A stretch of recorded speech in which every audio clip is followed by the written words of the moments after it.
ng isa sa hinahangaan nating Duterte supporter, tigok na raw si Marcos Jr. Sa tingin ko, hindi naman literal, pero how we wish na literal, no? Sana tigok na siya para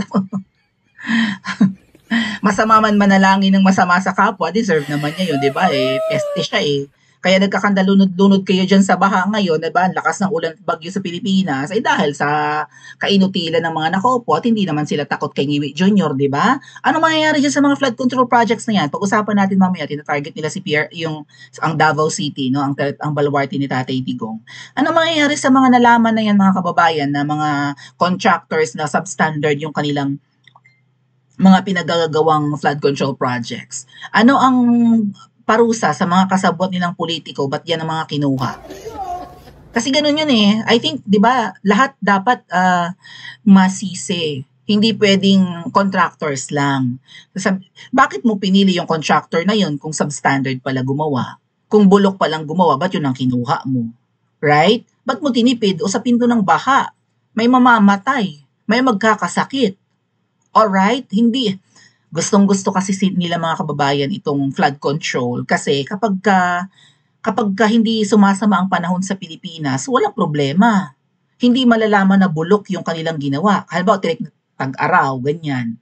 Halimbawa, El Nino, hindi bumubuo, kahit El Nino pwedeng umulan eh. But still, no, kung halimbawa nga summer or wala namang masamang panahon, hindi malalaman na nagkaroon na ng kamkaman, nakawan, kurakutan, tipiran. Tama? Kaso umuumulan, bumabagyo. Na-fact check na yun ng kalikasan ang mga demonyo sa Pilipinas. O di nagkanda-booking na yung mga pinagawang flood control projects, either wala talaga or kung meron man, marupok. Konting ulan, grabe ang baha. Tsaka again mga kababayan, isasama na rin natin dyan yung mga, yan nga, deforestation, di ba, yung mga illegal logging, at yan, mga ganyan, mga kaingin. Kasi kapag kaganyan po na sumasama ang panahon at walang mag-hold ng tubig sa kabundukan, sa kagubatan, kawawa yung nasa patag. Kasi karamihan naman sa mga Pilipino, sa kapatagan and nearby the bodies of water nakatira. Kasi nga, well, in the past, ang hanap buhay natin ay pangingisda, di ba? Or marami sa Pilipino na pangingisda ang hanap buhay plus kailangan ng tubig sa irigasyon. Therefore, kailangan ng irigasyon ng tubig sa mga pananim, no? Kung agriculture man ang hanap buhay, so dapat malapit ka talaga sa bodies of water. Kaso mo, ayan, konting ulan, Bahamas. Ang Pilipinas naging Bahamas. Bahang-baha. So hindi dapat masisi lang ito sa flood, sa mga kontratista, sa mga politiko. Ikaw mismo, Ngiwi, ang de primerang dapat sisihin. Kung meron nga lang talagang bitay, dapat bitay ang deserve mo kasi inutil ka. Alright? Hindi lang ito about corruption, may mga mabubuwis ang buhay, mga tet kuya.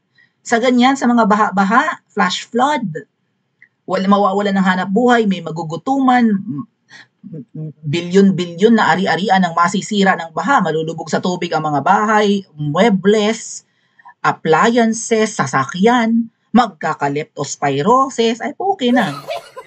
Tama? So ngayon, sabi ni Doc Lorraine Badoy, ay wala na, dedo na si Ngiwi Jr., utas na, tigok na, wala nang buhay. Ay wala namang silbi, para na ring walang buhay, ano po, hindi ka pa matigok. Parang ganon. Dali, open ko ha. Okay. Alright. Saan banda ite? Ito. Posted by Dr. Well, nag-share si Dr. Lorraine ng post. Ito po. May malabo.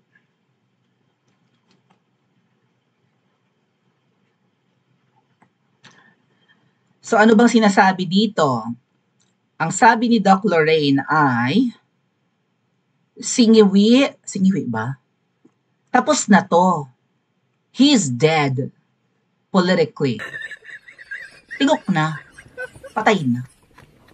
Well, at least politically. Ibig sabihin, Ngiwi Jr., sakasakaling one day maisipan mong tumakbo ulit sa whatever position, maybe you would want to say 'di ba, aspire to become a senator again or maybe a governor in your place, wala na. Wala na.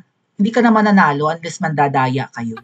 At huwag sana sila magtagumpay no na ma-extend pa yung term, right?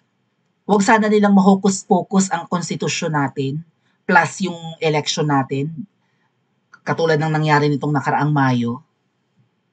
Alam nating may dayaan. Local elections pa lang yung nakaraan itong Mayo. How much more sa national? Yung nakaraang May elections, local elections, yun yung parang ano nila eh. Parang ano tawag sa ganyan? Trial kung paano i-manipulate ang dayaan sa 2028. Worse, baka hindi magkaroon ng eleksyon sa 2028 kung isasabak kayo sa giyera.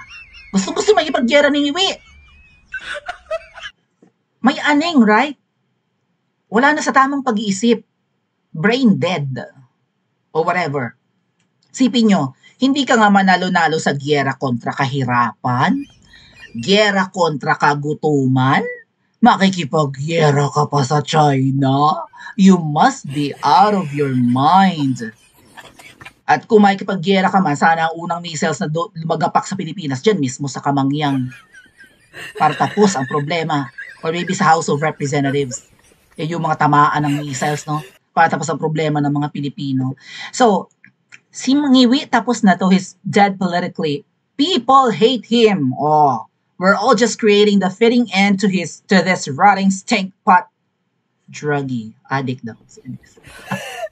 Be bold and mighty forces shall come to your aid. Sabi nga ni Goat, how do we pronounce that?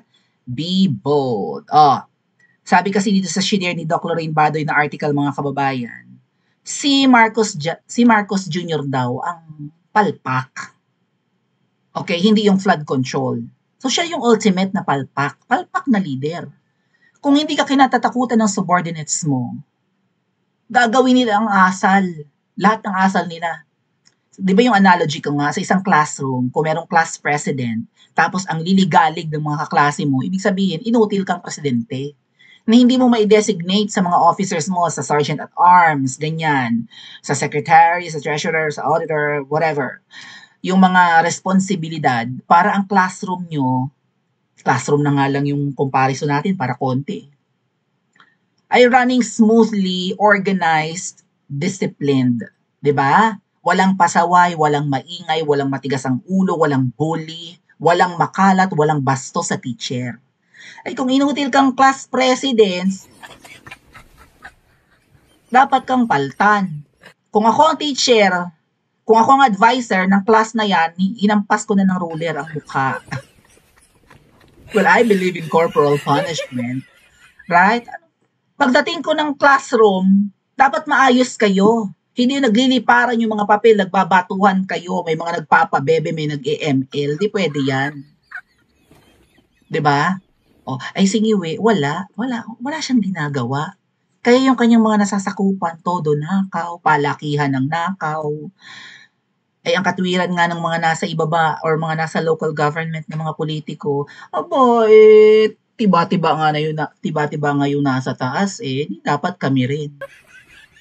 Naalala ko one time may nakasagutan si Ngiwi na was she a mayor or a governor in Pampanga? Babae. Galit na galit yung babae kasi nagwo-worry siya na, kasi bahain, di ba, ang Pampanga.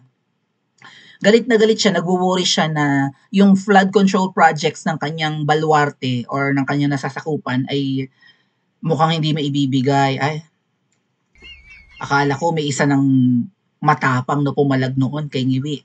Sinagot-sagot talaga si Ngiwi, ng isang babaeng politiko doon sa Pampanga. Akala ko, may nanindigan, may matino. Ay, Diyos ko, flood control. Ay, yan naman pala ang source ng korupsyon.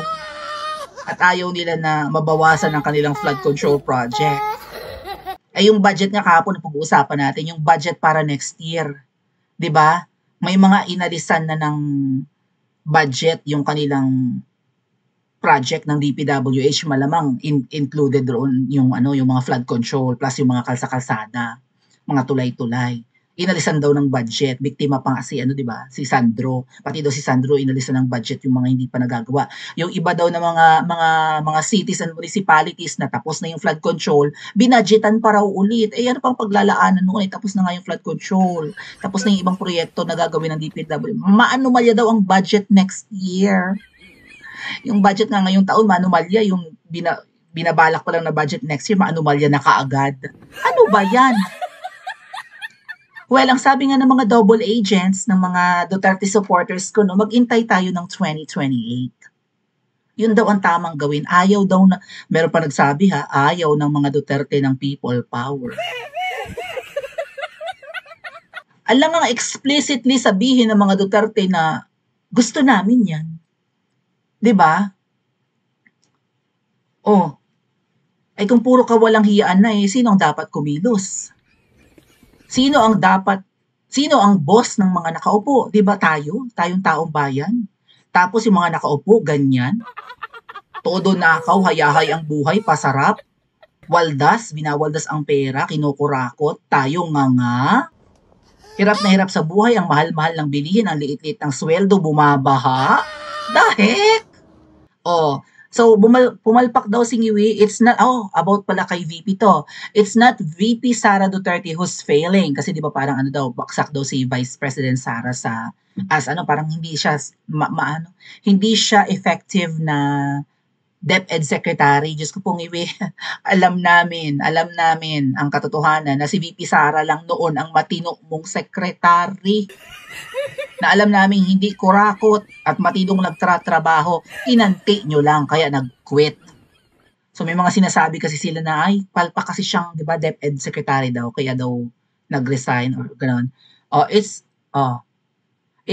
It's not VP Sara who's failing, it's Marcos and his office. While Claire Castro or Claire throws mud at the Vice President, the DPWH under the President's watch is drowning in nearly 1 trillion pesos of flood control scandals. This isn't politics, it's a smokescreen to hide massive plunder. Ang laki ng nakaw, mga kababayan. Parang bumalik yung PDAF scam, no? Ang laki ng budget sa flood control, taon-taon. 'Di ba last year, halos kalahating trilyon. Mahigit 1 bilyon araw-araw ang budget sa flood control ng Pilipinas. Last year, walang flood control. Pinagmalaki pa nga ni Ngiwi, 'di ba? Na 5,500 ang kanyang flood control projects. Tapos nung bumaha sa Maynila, nabangga daw ng barko yung isa. Di 5,499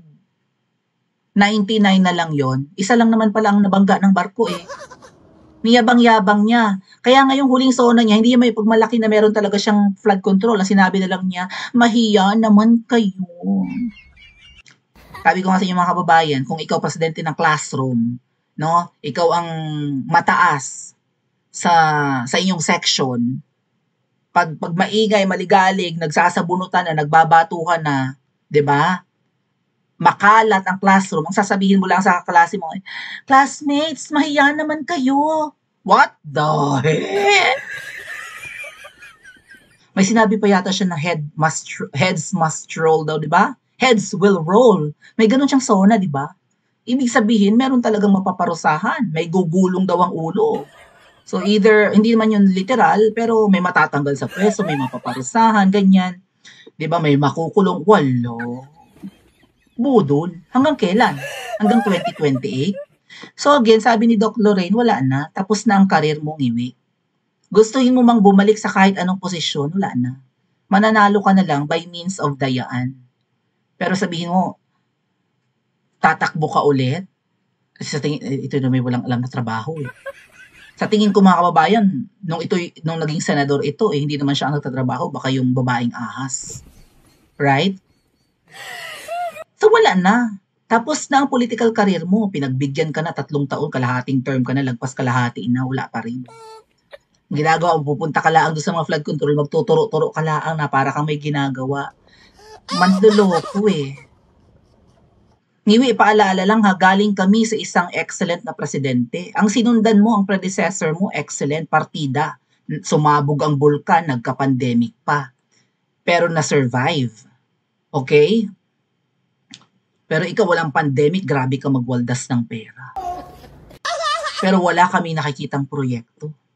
Nasa na yung 1 million na 5 million houses pa bahay kuning-kuning utot-utot?